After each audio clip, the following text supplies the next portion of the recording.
Guess who's back? Back again. Juljas back. Best conquest. Weird intro, Juljas is back. And I'm finally looking at the best conquest nations. I bet you've all been waiting for this in the Punic Wars. Caesar time next time.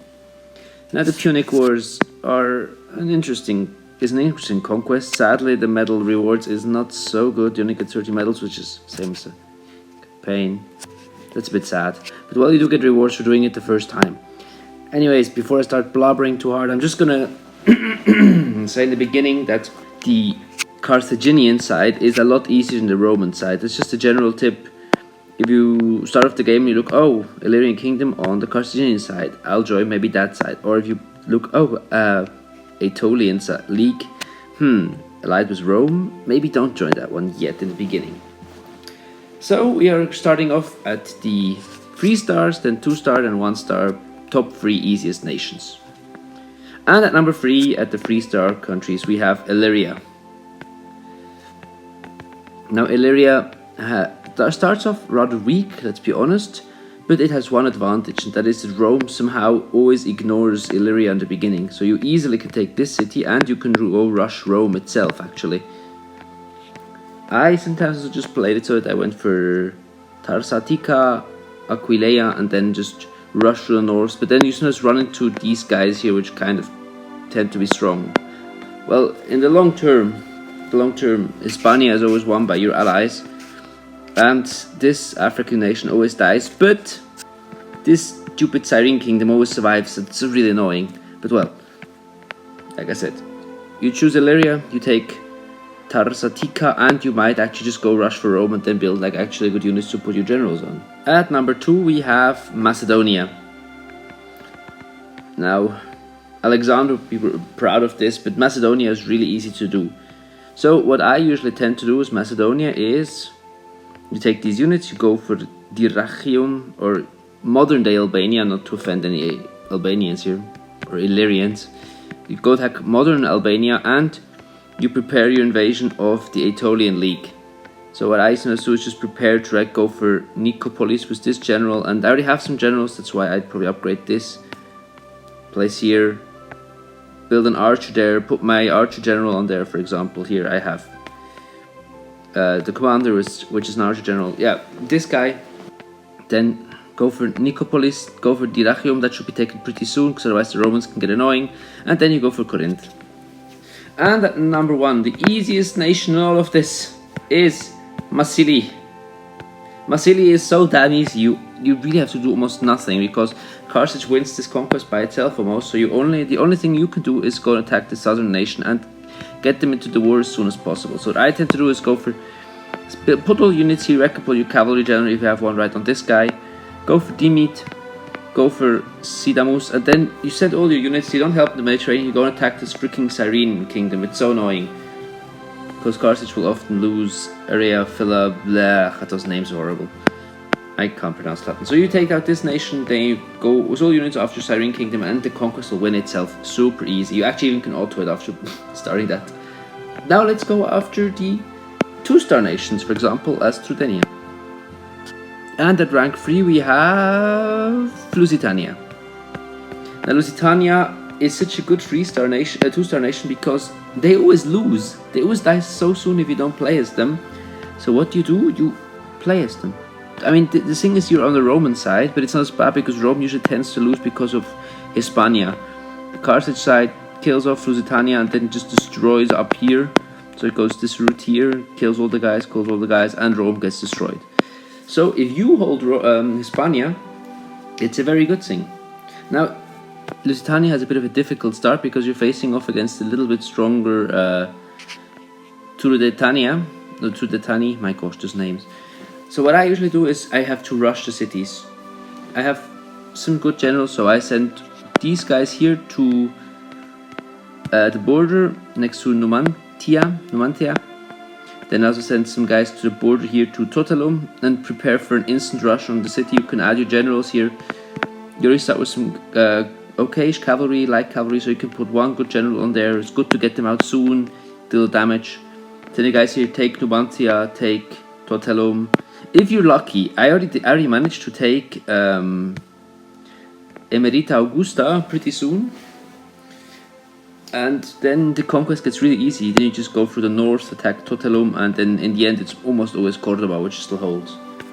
Yeah, so these units should be enough if you add one general to take Numancia and Cesar Augusta. And get them in the war pretty soon. So you prepare for one turn all the units at the border, and then you rush in. And at rank 2 we have that mentioned Turetani king, Turetani. So the Iberian Peninsula is quite important.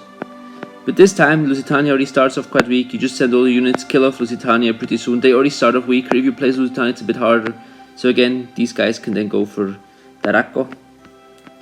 But I usually wait a bit with going there. So you prepare to take Salmantica. All the units in the south go for Olisipo or Lisbon. And yeah, then in the end you also have to attack this city, which you already have red units ready here to, like I said, prepare for one turn, put them at the border, and then send them in, rush in, and declare war as soon as possible. This time the blitz isn't as necessary as for Lusitania, where you have to blitz like a madman. And at rank 1 we have the Odrysian Kingdom. Odrysian Kingdom has a big advantage in the start, is that it is already quite strong, and the position is not bad because you can take out the Roman rests on the Balkans, so you can send some units to assist the Illyrians. Take Tarsatica, you can help them defend a bit, and you can go for Dyrrhachium, and then you can just basically rush south. So you send some units here through, you help your Macedonian allies, prepare in, you wait, actually you don't have to prepare, well you can just send them to Dyrrhachium directly, this cavalry, and yeah. And the good thing is, if ever this nation, if you can't pay it off enough, because this has a tax on, declares war on you if you don't pay it enough, you can kill it off. So yeah, advantage is you can fight here in the south, you can help Illyria at the beginning, and then you can in the end send your units to the Syrian kingdom. And if you're on the Carthaginian side, they will anyway win Hispania and destroy Rome by itself. So that's not your main priority, but you can still go and help a bit. And now we come to the 3-star nations, which this time I only can make 2 because there only are 2. There's only Rome and there's only Carthage. So if these 2, Rome ranks at number 2. Not to say that Rome isn't super easy to do, because it is, it's very, very easy. But Carthage is just a little bit easier, to be honest. What I usually didn't do is go for Syracuse, because it's somehow always so well defended. I mean, you can try to rush it, but it's so often so good defended, it's really annoying to take. What I instead did is I tried to kill off Illyria as soon as possible, so I sent my units to Illyria, sent them guys over here, prepared invasion. You can also send still this guy here, he's very strong. Who's that again? It's Flaminius. He's a very good general, you can right send him, kill off Illyria. With these units alone, with this guy as well, it should be easy enough to already kill off Illyria, and that already helps with one major front, which you tend to do bad in really easily. With these guys here, and I don't do the usual route and go and fight the elephants here, I go for Palma. So I went and got the islands. So what I tended to do is, with these guys, go into the ocean. Let's send them there.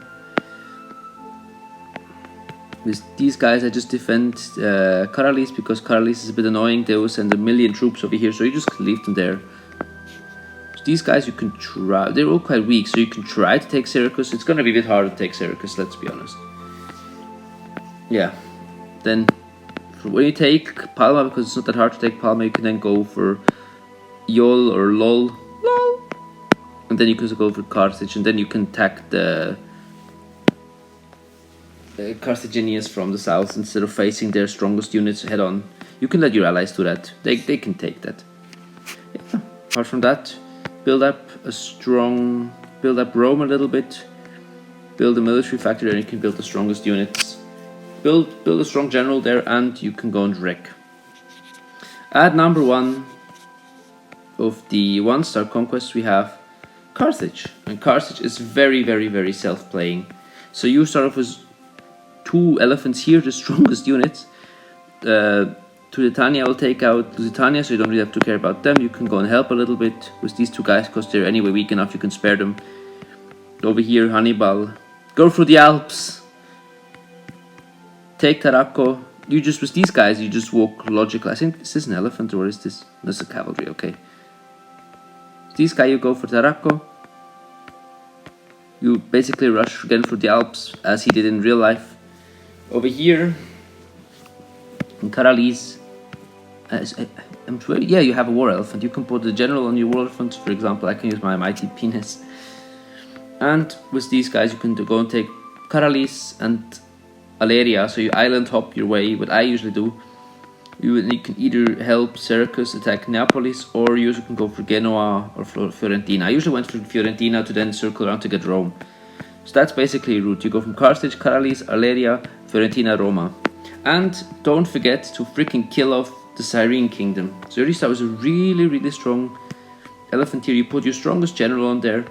You prepare your invasion, then you just go and take Aguila, then Cyrene, and all your troubles should be gone. And these guys, you just can attack these guys as well. They're pretty weak. So you have a lot of fronts to deal with, but you're so widely set up on the map that you can take out the enemies really soon. Trust me, you can do it so soon. And what you could do is then, if you have enough money, aid Illyria, aid in the Balkans, because you won't be able to reach there so soon. So yeah, that has been my best conquest nations video. I hope you enjoyed. I hope you can use these tips. Well, that's it. I hope you enjoyed. Have a nice and bye.